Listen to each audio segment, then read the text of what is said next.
दूर किसी जंगल में टूनी चिड़िया अपनी दो छोटी छोटी बेटियों के साथ रहा करती थी। टूनी बहुत गरीब थी।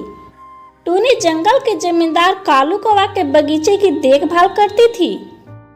कालू को फूल और पेड़ पौधों से बहुत प्यार था।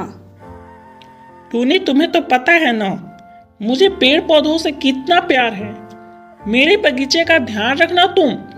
बगीचे के एक भी फूल कभी मुरझाने नहीं चाहिए। मालिक, आप मेरे ऊपर भरोसा रखिए। मुझे भी पेड़ पौधों से बहुत प्यार है। मैं आपके बगीचे का अपनी जान से भी ज्यादा ध्यान रखूंगी। टूनी जमींदार के बगीचे की बहुत सेवा करती। जमींदार इसके अच्छे पैसे देता था, जिससे टूनी अपने बच्चों का पेट भर पाती। जमींदार की पत्नी सुंदरी कवि को टूनी से बहुत जलन होती थी। उसे लगता था कि टूनी उसके पति को अपने प्यार में फंसाने की कोशिश कर रही है। ये टूनी खुद को क्या समझती है? हमेशा मेरे पति पर डोरे डालते रहती है। इसका कुछ करना पड़ेगा। सुनो जी, आप टूनी को इस काम से निकाल दो। वो आपके बगीचे की सेवा दिल से नहीं करती है। सुंदरी, तुम ये कैसी बातें कर रही हो? मैं रोज अपने बगीचे में जाता हूँ। टूनी मेरे बगीचे का अपने जान से भी ज्यादा ख्याल रखती है। वो बहुत अच्छी है और भोली भी। इतनी ही अच्छी और भोली है तो शादी कर लो ना। मुझे पता है तुम दोनों के बीच कुछ चल रहा है। सुंदरी, तुम ये कैसी बातें कर रही हो? तुम मेरे और टूनी के बारे में ऐसा सोच भी कैसे सकती हो? जाओ अपने दिमाग का इलाज करवाओ। पागल हो चुकी हो तुम। हाँ, और मैं आपको पागल ही लगूंगी ना, टूनी जो आपकी जिंदगी में आ चुकी है। कालू और सुंदरी के बीच काफी बहस हो जाती है। आए दिन कालू और सुंदरी के बीच लड़ाइयाँ होती ही रहती थी, लेकिन टूनी को इस बारे में कुछ भी पता नहीं था। एक दिन सुंदरी कवि सोचती है, कालू जी को पेड़ पौधों से, फूलों से बहुत प्यार है। अगर मैं इनके बगीचे को ही बर्बाद कर दूं और सारा इल्जाम टूनी पर लगा दूं, तो कालू जी टूनी को निकाल फेंकेंगे। आज रात में बगीचे में दवा छिड़क दूंगी, फिर सारे फूल खराब हो जाएंगे। रात हो जाती है।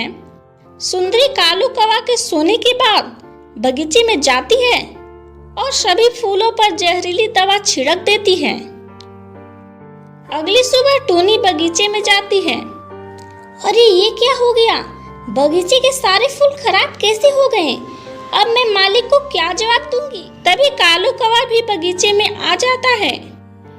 टूनी, ये सब कैसे हो गया? तुमने मेरे बगीचे का क्या हाल कर दिया? मालिक, कल जब मैं यहाँ से गई थी तो सब ठीक था। पता नहीं अचानक क्या हो गया।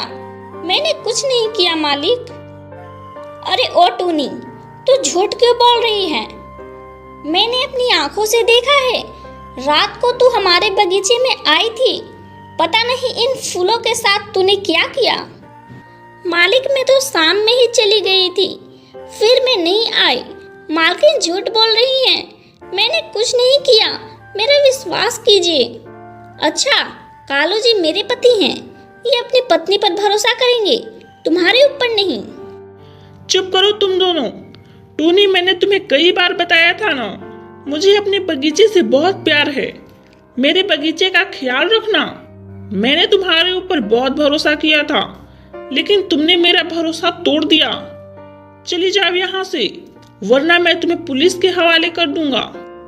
मालिक, सच में मैंने इन फूलों के साथ कुछ नहीं किया, मेरे विश्वास कीजिए। टूनी, तू जाती है यहाँ से या फिर मैं पुलिस को बुलाऊं? टूनी डर जाती है और वहाँ से अपने घर चली जाती है। रास्ते में टूनी को एक पौधा नजर आता है। अरे ये कैसा पौधा है? मैं इसे अपने घर के बाहर लगा दूंगी। माँ, क्या हुआ माँ? आप इतनी उदास क्यों हैं? कुछ नहीं बच्चों, बस मैं थक गई हूँ। तुम दोनों चिंता मत करो, मैं बिल्कुल ठीक हूँ। टूनी अपनी बेटियों को कुछ भी नहीं बताती है। अगली सुबह टूनी चुपचाप बैठी होती है। तभी टुनटुनी कहती है, माँ, आज आपको जमींदार है क्या? आप अभी तक बैठी हैं? टुनटुनी, मालिक और मालकिन कहीं गए हैं, इसलिए आज मैं काम करने नहीं जा रही हूँ। मैं अपनी बेटियों को कुछ नहीं बता सकती। कहीं इन दोनों ने भी मुझे गलत समझ लिया तो मैं बर्दाश्त नहीं कर पाऊंगी। टूनी हर वक्त चिंता में डूबी रहती थी, जिस कारण टूनी की तबीयत बहुत ज्यादा खराब हो जाती है।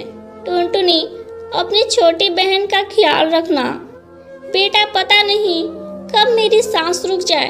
माँ, आप ये कैसी बातें कर रही हैं? आपको कुछ नहीं होगा। हम दोनों कैसे रहेंगे? क्या करेंगे आपके बिना? बेटा, तुम दोनों मुझे माफ कर दो, अब मैं जिंदा नहीं रह पाऊंगी। इतना कहकर टूनी की सांस रुक जाती है। माँ, आप हम दोनों को छोड़कर क्यों चली गई? अब हम दोनों आपके बिना कैसे रहेंगे? क्या करेंगे? टूनी को गए 1 सप्ताह बीत जाते हैं। टुनटुनी दीदी, अब तो घर में राशन भी खत्म हो चुका है, अब हम क्या खाएंगे? पता नहीं पिंकी, मुझे तो कुछ समझ नहीं आ रहा है। अरे इस पौधे को तो माँ ने लगाया था, शायद यह कोई फल है, हमें इसकी देखभाल करनी चाहिए, इससे हमें अपना भोजन भी मिल जाएगा। टुनटुनी और पिंकी पूरे दिल से उस पौधे की सेवा करती हैं। जल्दी ही छोटा सा वो पौधा विशाल पेड़ में बदल जाता है। दीदी दीदी, जल्दी बाहर आओ, ये देखो ये क्या हो गया? पिंकी, तुम ठीक तो हो ना? क्यों इतना चिल्ला रही हो तुम? हाँ दीदी, मैं बिल्कुल ठीक हूँ। ये देखो, ये छोटा सा पौधा कितना बड़ा हो गया।